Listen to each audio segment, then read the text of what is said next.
Captain I love T'Chak. this little, I was going to say, I just love this little thing that Chapel and Spock have going on throughout this whole series. Like, I think the pacing on it is just absolutely well done, especially for the new, newer than what Star Trek is used to, the 10 episode a season format versus 25. Mm-hmm.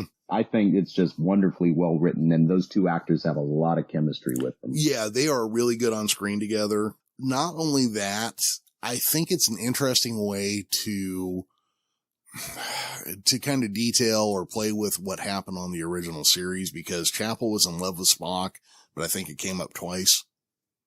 You know, and that's all there ever was to it. Giving them this history together may actually add some interesting color and texture to it. So I'm enjoying their relationship overall pretty well. Oh, definitely. They have this whole thing on lock, and I love that they'll go back to the original series and pick out little tidbits like that as well to kind of expand upon and shed a little light on, instead of just the little 2-3 throwaway lines that may have gotten back in the day. Yeah. Well, it's just, television storytelling is way different now than it was then.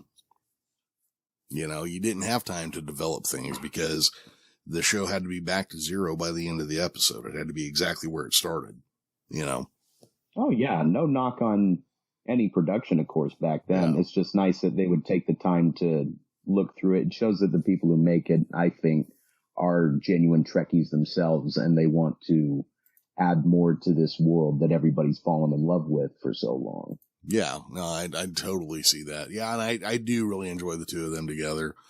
You were pointing out their chemistry on screen is just fantastic. And you kind of want to see those plucky kids, you kind of want to see them make it work, Yeah, you want to hold out hope for them, just like a Romeo and Juliet in space. Yep, exactly. Even though, well, we've all seen where it's headed. Captain T'Chak demands answers for why the Federation ship was lurking in their neighborhood. Spock spills the beans about the rogue ship, a claim that T'Chak finds absurd. He accuses the Enterprise crew of destroying the rogue ship to cover their own blunder against the mighty Klingon Empire. Spock counters, pointing out the Klingons didn't spot them until they fired on the fake Federation ship. He adds that they could have easily blasted the Klingons if that's what he wanted.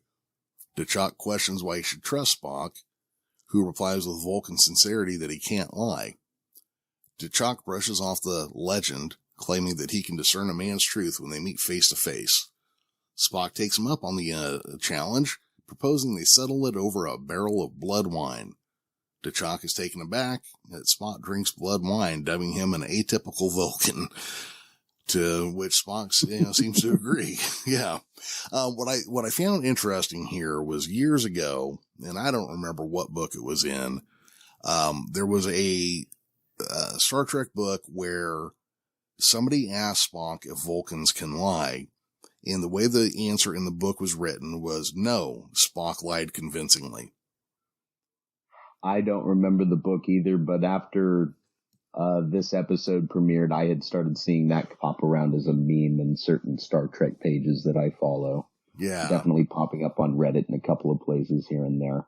I always thought it was a funny little callback to the seemingly running gag that they had throughout the original series movies, 1 through 6. I believe it actually started in The Wrath of Khan, where Spock was talking about the Enterprise's repair job taking 2 hours instead of 2 days, and speaking in code over the radio to Captain Kirk. Yeah. And Saavik, played by Kirstie Alley for that movie, I believe, if I'm not mistaken, says, "You lied." And he looks back and says, "No, I exaggerated." And yeah. I think they ended up doing that at least once or twice in a couple of the other movies, but it ended up becoming a little bit of a running gag. Oh, okay. I don't think I ever noticed that they referenced it again. I'll have to keep an eye out, because that would be a Nicholas Meyer thing, and that means it could have shown up in 4 or 6. I believe it was both. I definitely remember 6. Yeah. Because it was when he was talking with Valeris. Yeah, because, I could see that, because Valeris was actually written to be Saavik originally. See, I would have thought that would have been a very nice addition to that movie, but 6 overall is one of my favorites. Oh, well, it's probably my top out of all of it, next to 2. Yeah, it's actually a great movie.